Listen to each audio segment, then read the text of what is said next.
সাত সকালে ক্যানিংয়ের পিয়ালি নদী থেকে আধপোড়া মৃতদেহ উদ্ধার করল পুলিশ। আটক মৃতার ছেলে। উল্লেখ্য, ইটখোলা পঞ্চায়েতের বৈকুণ্ঠপুর গ্রামের বাসিন্দা শীতলা সর্দার, বয়স 55, মারা যান বুধবার সকালে।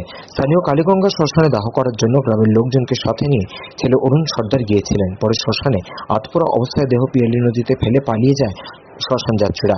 আজ সকালে হঠাৎ নদীতে আধপোড়া মৃতদেহ ভাসতে দেখে স্থানীয়রা।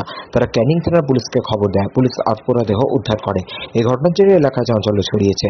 মৃতদেহ সম্পূর্ণ না পুড়িয়ে কেন নদীতে ফেলে দেওয়া হলো, সে নিয়ে উঠছে প্রশ্ন। ইতিমধ্যে ক্যানিং থানার পুলিশ মৃতার ছেলে অরুণ সর্দারকে আটক করেছে। মৃতদেহটি স্থানীয় ক্যানিং মহকুমা হাসপাতালে নিয়ে যাওয়া হচ্ছে। ময়নাতদন্তে পাঠানো হবে। বাবলু প্রামাণিকের রিপোর্ট, চ্যানেল 24/7। যাওয়ার পর ছিল 3-4 দিন ছিল, আমার বলেনি কিছু।